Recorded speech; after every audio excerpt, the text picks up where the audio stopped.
नमस्कार बंधुरा welcome to my channel. आशा करी सबाई खूब खूब भालो आछो सुस्थ आछो। फाइनली अनेक दिन परई आमी मैक्रो लेसन प्लानेर जे भिडियोटा ओटा आपलोड करते पारछि। विशेष कारणवशतई आज हठात् करेई निये एलाम भिडियोटा। तो जानी ना कतटा तोमादेरके बोझाते पारबो, तबुओ आमी आमार पुरोपुरिभावे चेष्टा करब तोमादेर सम्पूर्ण विषयटा बुझिए देवार। तो चलो शुरू करा जाक। तो मैक्रो लेसन प्लान लेखार क्षेत्रे आमादेर माइक्रो लेसन प्लान लेखार क्षेत्रेও बेश किछु स्ट्राक्चार छिलो, सेगुलो आमरा पीडीएफ एर माध्यमे देखेछि एबं क्लासटा किभाबे परिचालना करब तार भिडियोगुलो आमि दिएछि।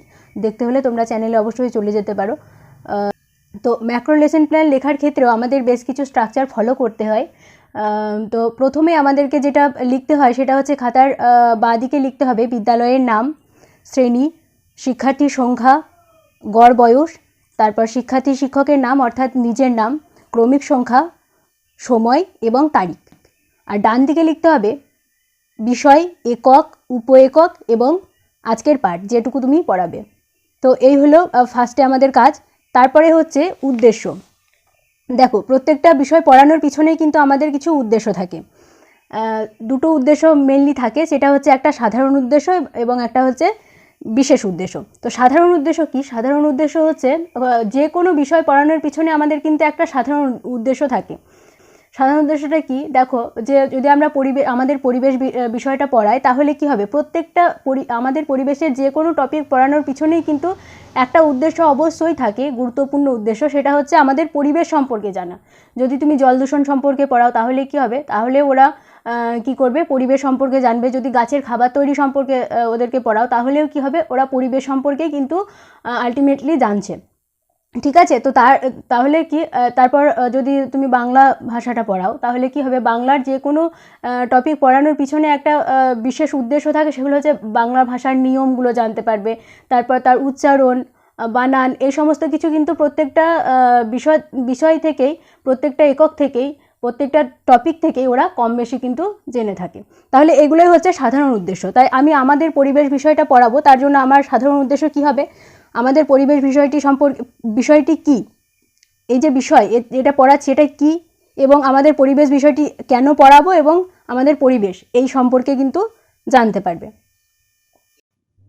তো এই হলো আমার সাধারণ উদ্দেশ্য। এবার বিশেষ উদ্দেশ্য কি? বিশেষ উদ্দেশ্য হচ্ছে আমরা আজকে যে টপিকটা বা যে এককটা পড়াবো সেই টপিকটা পড়ে ওরা কি জানতে পারবে। ঠিক আছে? কি উদ্দেশ্য নিয়ে আমি ওদেরকে এই টপিকটা পড়াবো, তো তার সেটাই হচ্ছে বিশেষ উদ্দেশ্য। তাহলে এই যে বিশেষ উদ্দেশ্য এটা হচ্ছে মেনলি টপিক রিলেটেড। যেদিন যে টপিকটা আমি পড়াবো সেই দিন সেই টপিক থেকে তারা কি জানতে পারবে সেইগুলো সম্পর্কে আমরা লিখবো হচ্ছে বিশেষ উদ্দেশ্যে। তো বিশেষ উদ্দেশ্যে মূলত আমরা 3 প্রকারের কোশ্চেন রাখবো। সেটা হচ্ছে জ্ঞানমূলক উদ্দেশ্য, বোধমূলক উদ্দেশ্য এবং প্রয়োগমূলক উদ্দেশ্য। আমরা আগেও কোশ্চেন তৈরি করার সময় আমরা দেখেছি, ব্লু প্রিন্ট তৈরি করার সময়, যে আমাদের প্রশ্ন 4 প্রকারের হয়ে থাকে: জ্ঞানমূলক, বোধমূলক এবং প্রয়োগমূলক ও দক্ষতামূলক। তো এই যে কিভাবে এইগুলো প্রশ্নগুলো তৈরি করতে হয় বা রেডি করতে হয় এগুলো হয়তো অলরেডি তোমরা জেনে গেছো। যদি কারোর এই বিষয়ে ভিডিওর প্রয়োজন হয় তাহলে অবশ্যই কমেন্টের মাধ্যমে জানাতে পারো, আমি এই বিষয়ে ভিডিও আনার চেষ্টা করব। তো দেখো জ্ঞানমূলক উদ্দেশ্য কি? এই বিষয়টা, এই এককটা পড়ানোর আমার জ্ঞানমূলক উদ্দেশ্য হচ্ছে আমি যে এককটা চুজ করেছি সেটা হচ্ছে শরীর এককের উপ একক হচ্ছে দাঁতের যত্ন। তো এই উপ এককটার ওপর আমি করব। তাহলে তার জ্ঞানমূলক উদ্দেশ্য হচ্ছে দাঁত কত প্রকারের হয়, দাঁতের সমস্যা কি হয়, দাঁত কি কাজ করে, এগুলো সম্পর্কে জানবে। অর্থাৎ জ্ঞানমূলক প্রশ্ন কি ধরনের হয়, কোনো সংজ্ঞা, উদাহরণ, এই ধরনের বিষয়গুলো আমরা জ্ঞানমূলকের মধ্যে ফেলি। আর বোধমূলক কি? বোধমূলক হচ্ছে দাঁতের সমস্যা কেন হয়, অর্থাৎ কেন দিয়ে প্রশ্ন। অর্থাৎ ওরা নিজেদের বুদ্ধি খাটিয়ে যখন কোনো যেটা পড়ালাম সেটা সম্পর্কে ওরা নিজেরাই একটু ভাবার চেষ্টা করবে, তখন সেটা বোধমূলকের মধ্যে পড়ে যাচ্ছে। আর প্রয়োগমূলক, সেটাকে যেটা বুঝলো সেটাকে কাজে লাগিয়ে যখন তারা কোনো সমস্যা সমাধান করতে আগ্রহ প্রকাশ করবে বা উদ্যোগী হবে তখন সেটা হবে প্রয়োগমূলক উদ্দেশ্য। তাহলে আমার এক্ষেত্রে প্রয়োগমূলক উদ্দেশ্য কি? কীভাবে দাঁতের সমস্যা হয় সমাধান করা যায় সেটা জানতে পারা। তো এই হলো আমাদের দুটো উদ্দেশ্য সম্পর্কে আমরা জানতে পারলাম। এবার আসি শিক্ষা সহায়ক উপকরণ, অর্থাৎ আজকের এই ক্লাসটা পরিচালনা করার জন্য আমি কি কি শিক্ষা সহায়ক উপকরণ বা টিএলএম নেব। তো দেখো শিক্ষা সহায়ক উপকরণকেও আমরা দুটো ভাগে ভাগ করছি, একটা হচ্ছে সাধারণ শিক্ষা সহায়ক উপকরণ আর একটা হচ্ছে বিশেষ শিক্ষা সহায়ক উপকরণ। এবার সাধারণ শিক্ষা সহায়ক উপকরণ কোনগুলো, যেগুলো হচ্ছে যে প্রত্যেকটা ক্লাস পরিচালনা করার ক্ষেত্রে যে সমস্ত উপকরণগুলো আমাদের একান্তই প্রয়োজন, অর্থাৎ বাংলা, ইংরেজি, অঙ্ক, পরিবেশ যে কোনো ক্লাস নিতে গেলে আমাদেরকে কি প্রয়োজন হবে, চক, ডাস্টার, কৃষ্ণফলক অর্থাৎ বোর্ড, নির্দেশক, দণ্ড, পাঠ্যপুস্তক, এগুলো কিন্তু প্রত্যেকটা ক্লাস পরিচালনার ক্ষেত্রে কিন্তু আমাদের প্রয়োজন। তো এগুলো হচ্ছে সাধারণ উপকরণ। আর বিশেষ উপকরণ কোনগুলো, বিশেষ উপকরণ হচ্ছে যে আজকে যে আমি দাঁতের যত্ন পড়াবো তার জন্য আমাকে স্পেশালি কোন উপকরণগুলো প্রয়োজন, আজকের টপিক রিলেটেড যে সমস্ত টিএলএম আমরা ইউজ করব, যেমন দাঁতের মডেল, দাঁতের সমস্যা সংক্রান্ত বিভিন্ন ধরনের ভিডিও, চার্ট, এগুলো হচ্ছে বিশেষ শিক্ষা সহায়ক উপকরণ। এবার চলে আসি মেন স্ট্রাকচারে, কিভাবে আমরা লেসন প্ল্যানটা লিখব। তো দেখো লেসন প্ল্যানটা, ম্যাক্রো লেসন প্ল্যান লেখার ক্ষেত্রে আমাদেরকে লেসন প্ল্যানটাকে 3টে স্টেজে ভাগ করে নিতে হবে। একটা হচ্ছে আয়োজন স্তর, একটা হচ্ছে আয়োজন স্তর, তারপর হচ্ছে উপস্থাপন স্তর এবং লাস্ট হচ্ছে মূল্যায়ন স্তর। এই 3টে ভাগে আমাদেরকে ফার্স্টে লেসন প্ল্যানটাকে ভাগ করে নিতে হবে। আর আয়োজন স্তরের শেষেই আমাদের কি হবে, আজকের পাঠ ঘোষণা হবে, ঠিক আছে। তারপর উপস্থাপন স্তর কিন্তু শুরু হয়ে যাবে। তো দেখো এবারে আমাদের যে স্ট্রাকচারে আমরা লিখবো, দেখো অনুপাঠ পরিকল্পনা লেখার ক্ষেত্রেও আমি তোমাদেরকে দেখিয়েছিলাম কিভাবে লিখতে হয়, ওটা চ্যানেলে আছে, তোমরা গিয়ে দেখে নিতে পারো। তো ওই ক্ষেত্রে আমরা কি করেছিলাম, 4টে ঘর তৈরি করেছিলাম, একটা হচ্ছে বিষয়বস্তু, শিক্ষকের আচরণ, শিক্ষার্থীর আচরণ এবং আচরণাঙ্গ।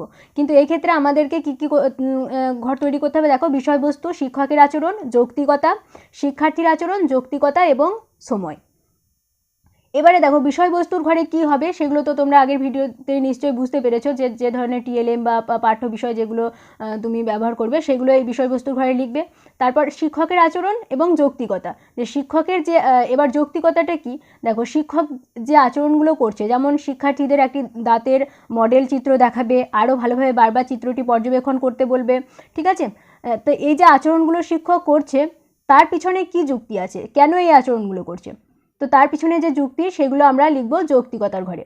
যেমন এই যে আচরণগুলো করছে তার পিছনে কি যুক্তি, শিক্ষার্থীদের মনোযোগ বৃদ্ধি পাবে, তাদের আগ্রহ বৃদ্ধি পাবে, এই জন্য কিন্তু শিক্ষক এই সমস্ত আচরণগুলো করছে, ঠিক আছে। শিক্ষার্থীর ক্ষেত্রেও ঠিক একই রকম, যে শিক্ষার্থী চিত্রটি খুব ভালোভাবে পর্যবেক্ষণ করবে এবং ভালোভাবে দেখার পর তারা জানবে যে তারা দাঁতের ছবি দেখতে পাচ্ছে এবং দাঁতগুলো সব একরকম নয়, এটা ওরা জানাবে। যে এই যে শিক্ষার্থীর যে আচরণটা, এটার পিছনে কি যুক্তি, কেন ওরা এই আচরণটা করছে, তার কারণ হচ্ছে শিক্ষিকাকে তারা মান্য করছে এবং সৌজন্য দেখাচ্ছে, ওর জন্য তারা এই আচরণটা করছে, ঠিক আছে। তো এইভাবে আমাদেরকে প্রত্যেকটা পুরো লেসন প্ল্যানটা এরকমভাবে লিখতে হবে, যে শিক্ষকের আচরণ, বিষয়বস্তু, যৌক্তিকতা, শিক্ষার্থীর আচরণ এবং যৌক্তিকতা এবং সময়। এই যে তোমরা জানো যে আয়োজন স্তরে আমরা 5 মিনিট নিই, উপস্থাপন স্তরে 30 মিনিট এবং মূল্যায়ন স্তরে আমরা 5 মিনিট নিয়ে ক্লাসটাকে সম্পন্ন করি। তো এইভাবেই লেসন প্ল্যানটা পুরো লিখতে হবে। এবারে তোমরা যদি চাও যে এই আমি যে এককটার উপর লেসন প্ল্যান তৈরি করেছি সেই ম্যাক্রো টিচিংয়ের ভিডিওটা পেতে, তাহলে অবশ্যই চ্যানেলে যুক্ত থাকো, আমি খুব তাড়াতাড়ি এই ভিডিওটা আপলোড করে দেবো। আর তোমরা যদি এর পুরো স্ট্রাকচারের পিডিএফটা পেতে চাও তাহলে অবশ্যই আমার টেলিগ্রাম চ্যানেলে যুক্ত হয়ে যাও, ডেসক্রিপশন বক্সে লিঙ্ক দেওয়া থাকবে। আচ্ছা, আজ এই পর্যন্তই, সবাই খুব ভালো থেকো, সুস্থ থেকো, আবার দেখা হচ্ছে পরের ভিডিওতে।